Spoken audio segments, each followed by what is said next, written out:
Here are the top elements. I've got them on 40%, and as you can see, there are no elements that are light. They're all brown, indicating that they are on and working. And the same with the bottom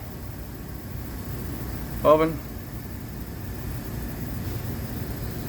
All elements are functioning. This bottom oven has never had plastic on the elements. This video is simulating loading a sheet.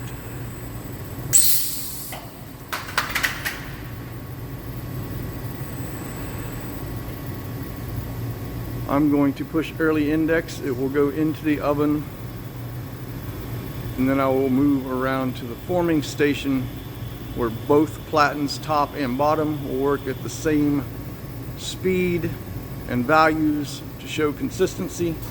It's going in the oven now.